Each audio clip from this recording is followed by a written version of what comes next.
Alors maintenant, quelle est la structure d'un jeu psychologique? Alors, je vous propose ça. J'ai mis des heures à faire j'ai mis 2 ou 3 heures à faire cette slide. Vous allez voir, j'en suis très fier.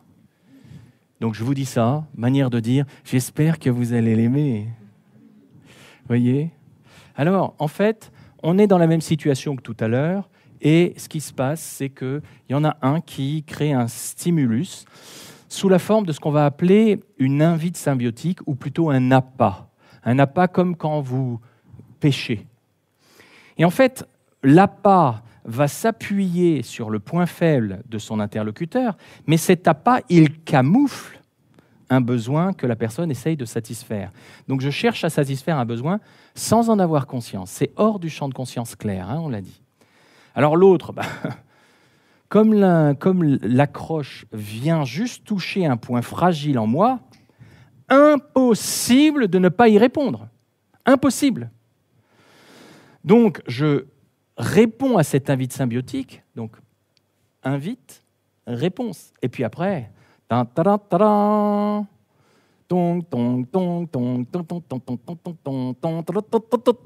on n'en finit pas. Puis au bout d'un moment, celui qui a initié le jeu se dit, pas très satisfaisant cette situation quand même, hein? Pas satisfaisant. Moi, il y en avait balancé une invite symbiotique pour m'amuser et pour satisfaire mon besoin. Mais vraiment, l'autre n'est pas un bon joueur. Hein. Ça ne va pas. Alors, qu'est-ce qu'il fait? Il fait ce qu'on appelle un coup de théâtre.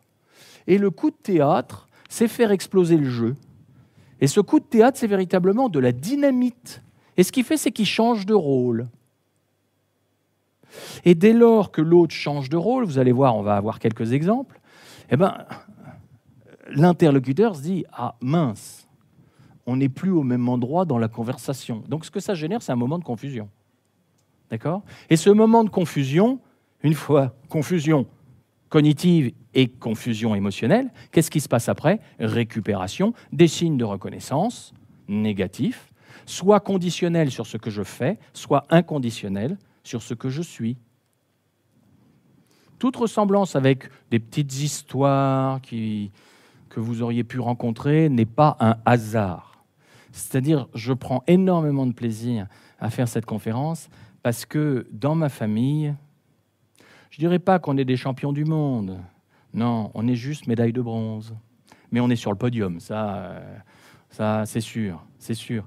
Et du coup, je vais vous donner un petit exemple. Mais là, vous allez voir, on va décrypter les transactions. Finalement, reprends une petite suce, s'il te plaît. Finalement, une petite suce, s'il te plaît. Faut pas que j'hésite à boire le vendredi, moi. Faut pas hésiter à boire le vendredi. Et toi, c'est pareil, tu serais un peu plus féminine, ça te ferait pas de mal. Hein. Ouais?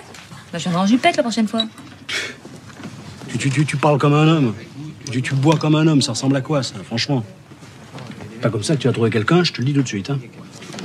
Et moi, c'est pour ton bien que je te dis ça. Hein. On n'attrape pas les mouches avec du vinaigre. Hein. T'as 30 ans, t'as beaucoup de temps à perdre, hein, je te signale. C'est Merci, gentil. Henri. Hein. Mais pas de quoi? Si. Mais si, parce que je pense que ça va beaucoup me servir. J'avais besoin de quelque chose de pas compliqué, qui me remette sur la bonne voie, t'as trouvé exactement ce qu'il fallait dire. Hein. On n'attrape pas les mouches avec du vinaigre. Eh ben, moi, je croyais qu'il en fallait, du vinaigre. Tu m'aides beaucoup, hein. C'est incroyable ce qu'un simple dicton peut faciliter la vie. oh, ouais. Tu dis toujours que tu veux pas qu'on te prenne pour un imbécile, Henri. Ouais. Faut faire des efforts, toi aussi, de ton côté. Et ping! Elle se faisait persécuter, elle persécutait. T'as compris quelque chose, là? Ben oui, tout. T'es vexé? Vous voyez? Et ça se passe à toute vitesse. Hein. Là, on le fait au ralenti. Et puis, bon, Agnès Jaoui, c'est quand même la fille de Giza Jaoui, hein, qui était une transactionnaliste hors pair. Et donc, elle a été à bonne école. Mais toutes ces pièces de théâtre avec Jean-Pierre Bacry, c'est toujours ça. C'est-à-dire, ça repose toujours sur des relations qui sont toxiques, avec une impossibilité à la fin de s'en sortir. Impossibilité. Et celui qui manifeste cette impossibilité dans la plupart des films d'Agnès Jaoui et Jean-Pierre Bacry, c'est Jean-Pierre Bacry. Et je ne sais pas si vous avez remarqué la prosodie ou la tonalité d'Agnès Jaoui, la sœur, qui change carrément de ton et qui dit tu voudrais qu'on ne te prenne pas pour un con. Vous voyez bien que c'est plus du tout la même personne, c'est pas la même partie de personnalité qui s'exprime. On change et clac, il y a eu un changement de rôle. Et à ce moment-là, l'autre dit « Mais non, c'était moi le persécuteur et toi la victime, et maintenant tu viens te mettre à la place du persécuteur. Je ne comprends plus. Qu'est-ce que c'est que ça? Mais que fait la police ?» Vous voyez? Et donc, dans ces cas-là, on va toujours aller chercher de l'aide dans le public qui regarde. Il faut que tu prennes position, mon vieux. Tu es d'accord d'accord avec moi? Ah non, moi je veux pas prendre position. Non. Tu parles. Tu prends de facto par ta présence position. Et c'est ça qui est terrible.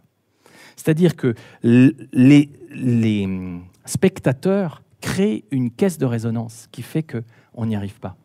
Alors, vous inquiétez pas. Finalement... Voilà. On va regarder. Je dis vous inquiétez pas parce qu'on peut s'en sortir. Ce sera pour la prochaine conférence. Oh, le salaud. Ah oui, une petite histoire très bonne. Vous savez quel est le comble de la frustration? Eh bien, je vous le dirai demain.